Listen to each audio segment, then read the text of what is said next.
हे guys, good morning, Radhe Radhe. कैसे हैं आप सब? आई होप आप लोग बहुत अच्छे होंगे और आप सभी का मेरे ब्लॉग में बहुत बहुत स्वागत है। तो आज का ब्लॉग स्टार्ट हो रहा है। मैं नहा कर आ गई हूँ, सुबह का टाइम है और जैसे कि आपको ना मेरी किचन देख के लग रहा होगा कि आज किचन बहुत खाली खाली लग रही है। तो मैंने जैसे कि कल वाले ब्लॉग में कल शाम को है ना थोड़ी सी किचन को खाली कर लिया था, क्योंकि आज मैं अपनी किचन को करने वाली हूँ रीसेट। और तो रीसेट करने से पहले मैंने सोचा है कि मेरे जो घर के काम है उनको कर दूं, क्योंकि जब भी हम कुछ करते हैं सफाई वगैरह तो घर के भी काम करने होते हैं। मैंने कहा मुझे किचन में बहुत ज़्यादा टाइम लग जाएगा, माधु वासु क्यों भूखा रहे, बाकी लोगों के लिए भी खाना बन जाएगा। तो वहाँ पे मैंने नहाया। नहाने के बाद सबसे पहले मैंने ना आलू बॉईल करने के लिए रख दिए हैं और उसके साथ ही मैंने माधु वासु को स्नान कराया। मैंने भी स्नान कर लिया है, घर में एक बार पोछा झाड़ू हो गया है।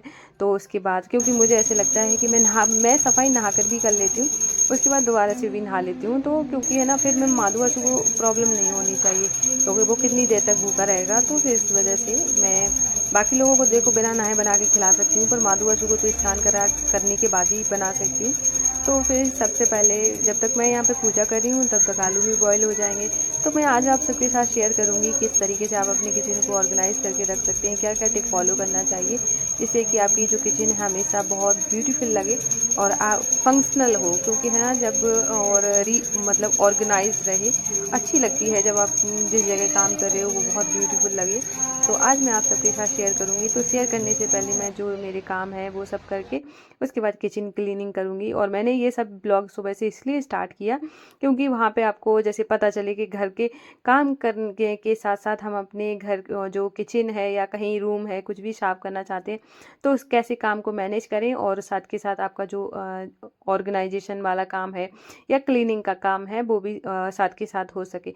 तो अगर आप भी मेरी तरह सेवा करते हैं भगवान जी की, तो आपको भी ऐसा माइंड में रहता है कि पहले ये किचन की सफाई करें या फिर मतलब कहीं की भी, या फिर पहले भगवान जी की सेवा करें। तो मेरे हिसाब से मैं जैसा मुझे अच्छा लगता है तो मैं नहा कर सबसे पहले उनकी सेवा करूँगी और उसके बाद अपने किचन के काम स्टार्ट करूँगी, जिससे कि है ना पूजा पाठ भी सूझ जाए। अब ऐसा तो है नहीं कि मैं किचन को क्लीन करने लगूँ। अब मैं 12 बजे तक माधु वासु सो रहे हैं और उसके बाद है ना फिर मैं बाद में उनको नहला के खिलाऊँ पिलाऊँ, तो वो मेरा भाव नहीं वहाँ पर होगा। वहाँ पर मेरा काम होगा कि मुझे मेरा एक काम है पूजा करना और मैं वो कर रही हूँ। तो मुझे लगता है कि अगर आपके मन में भाव है उनके लिए प्यार है ना, तो आपको ये ख्याल ज़रूर आएगा मन में कि यार वो तो ऐसे मतलब लेटे हुए हैं या फिर मैं काम कर रही हूँ, भूखे होंगे। ये अगर आपके मन में आता है तो समझ जाना कि आपको उनसे प्यार हो गया है और वो ही हो जाता है। तो मैं हमेशा मैं चिड़चिड़ा जाती हूँ जैसे मुझे लगता है थोड़ा लेट हो रहा, फिर मुझे ऐसे लगता है जैसे नहीं बच्चा अपना बच्चे का ऐसे ख्याल आता है कि भूखा होगा भूखा होगा। फिर मैं इतना ज़्यादा परेशान हो जाती हूँ कि कभी कभार अगर मैं लेट हो जाऊँ ना तो मैं इतना जल्दी जल्दी काम करने की स्टार्ट करती हूँ कि मैं फटाफट से सारे काम कर दूँ और फिर मैं जाके है ना उनको खिला पिला दूँ। तो मैं जिस दिन भी मुझे थोड़ा सा भी लेट हो जाता है उस दिन मैं पता है आरती भी नहीं करती हूँ, ऐसे ही बस 2 बार ऐसे वैसे बोल के श्री कृष्ण गोविंद हरे मुरारी ऐसे बोला और उसके बाद तुरंत मैंने मतलब उनको खाना दिया। मैंने कहा कोई बात नहीं, आरती शाम को करूँगी। और मैंने कहा पहले खा लो, क्योंकि ना देखो ये मैं इतना ज़्यादा उनको लेकर ऐसे हो जाती हूँ कि अब भूखे होंगे, अब क्या हो सकता है, अब क्या हो सकता है, ऐसे वाला। तो ये एक प्यार होता है और ये प्यार जब ही आ सकता है जब आप उनके ज़्यादा करीब जाएं और उनको जान पाएं कि आप वाकई में उनके लिए आपके मन में कुछ है, तो वो होता है। तो यहाँ पे आज मैं मट्ठे के आलू बना रही हूँ और निष्ठा की फरमाइश है कि मट्ठे के आलू और मक्के की रोटी बनाओ। तो बस क्योंकि है ना वो है ना मक्के की रोटी और बाजरे की रोटी बहुत पसंद करती है, तो मुझे भी अच्छा लगता है कि मतलब ये वो सबसे कम है ना उसको अगर पसंद है तो जैसे गेहूं की रोटी खा तो लेती है, वो भी खाती है, लेकिन अगर पूछा जाए तो सबसे ज़्यादा उसको बाजरे की रोटी, फिर मक्की की रोटी, फिर गेहूं की रोटी पसंद है, ऐसे पसंद है। तो मैंने यहाँ पे सब्जी की जो ये मट्ठे के आलू की रेसिपी है बहुत बार शेयर करी है, तो इस वजह से शेयर नहीं कर रही हूँ। ये हमारे यूपी की बहुत फेमस सब्जी है और मट्ठे के आलू बोलें या दही आलू बोलें, और कई लोग तो इसमें लहसुन भी डालते हैं पर मैंने लहसुन वाली नहीं खाई है। और उसके बाद ये ताज़ा मठा था तो मैंने ताज़ा मठा इसलिए ज़्यादा डाल दिया, अगर खट्टा होता तो मैं थोड़ा सा कम डालती। तो यहाँ पे मट्ठे के आलू बन रहे हैं और हाँ अब तो बन ही चुके हैं तो अब मैंने मक्के का आटा लिया है और मैं रोटी बनाऊंगी। पहले मुझे रोटी नहीं बनानी आती थी, मतलब पहले तो मुझे गेहूँ की भी नहीं आती थी और फिर मैंने सीखी।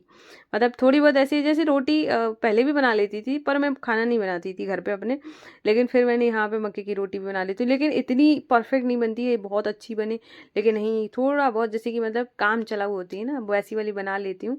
और क्या है ना, जैसे मैंने अब ये ना किचन का जो आप रैक देख रहे हैं, ये वाला जो रैक पे जितना भी सामान था, जो भी कप वगैरह थे, ग्लास कप वगैरह जो भी थे, वो मैंने कल सारे धुल लिए थे रात को ही, क्योंकि मैंने सोचा सुबह सुबह अब जो ऊपर वाली स्लैब का सामान है उसको धुलूंगी, उसको खाली करूंगी, और तो फिर ये सब भी एक साथ हो जाएगा। तो मैंने कहा जितना हो सके उतना मैं रात को कर देती हूँ, बाकी जो बचेगा वो सुबह करूँगी। तो यहाँ पे आज बहुत मैं करने, वैसे मैंने सोचा था ना डीप क्लीनिंग नहीं करूँगी, मैं सिर्फ ऐसे ही खाली खाली मतलब जो कंटेनर वगैरह उनको पोंछ दूंगी। लेकिन फिर मैंने जब सफाई करनी स्टार्ट करी ना, फिर जो कचरा निकला है, फिर मुझे डीप क्लीनिंग ही करनी पड़ गई। फिर कोई बात नहीं, लेकिन घर जो मेरी किचन थी वो एक बहुत ज़्यादा अच्छे से चमक गई। तो अभी हम थोड़ी देर के बाद है ना, जब माधु अशु को भोग लगा देंगे, उसके बाद फिर मैं अपनी किचन को क्लीन करना स्टार्ट करूँगी और आपके साथ शेयर भी करूँगी कि इस तरीके से आप अपनी किचन को ब्यूटीफुल रख सकते हैं। तो माधु अशु को लग गया है भोग, उसके बाद किचन के सारे बर्तन धुल लिए थे, अभी मैं सारे बर्तन उठा दूंगी। तो यहाँ पर सबसे पहला जो टिप है वो है आप अपनी किचन का कलर कैसा रखें। तो सबसे ज़्यादा जो कलर आपको रखना चाहिए, उससे क्या होता है किचन बहुत ज़्यादा ब्यूटीफुल लगता है और थोड़ा सा सूदिंग लगता है। तो इसके लिए आप ले सकते हैं क्रीम कलर, वाइट कलर या पेस्टल कलर।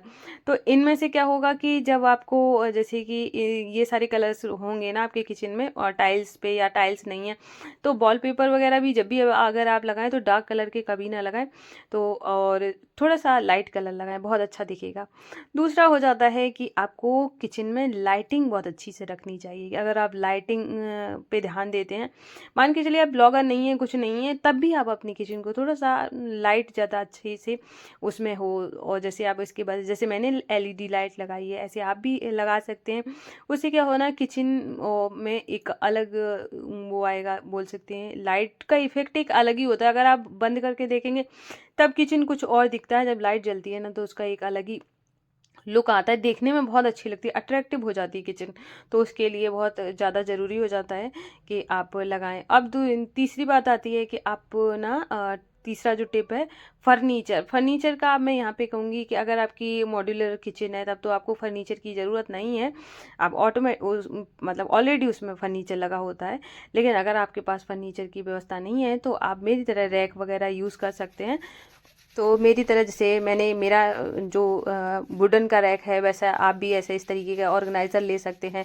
रैक्स आते हैं छोटे छोटे हैं, और तो उनको ले सकते हैं, जिससे कि ना जो आपका जो चीज़ें हैं, कंटेनर हैं, वो सही जगह पर रखे हों और मतलब इधर उधर फैले ना रहें। जितना ज़्यादा, जैसे मेरा बहुत छोटा सा किचन है तो मैं उसको कोशिश करती हूँ कि मैं बहुत अच्छे से ऑर्गेनाइज़ करके रखूँ। कैसे रखूँ जिससे कि ना थोड़ा सा स्पेस निकल आएगा, क्योंकि जहाँ पे हम काम करते हैं वहाँ थोड़ा मैसी हो या वो सामान ऑर्गेनाइज ना हो तो मन नहीं करता है काम करने का। तो उसका बहुत ज़्यादा अच्छे से ध्यान रखना है।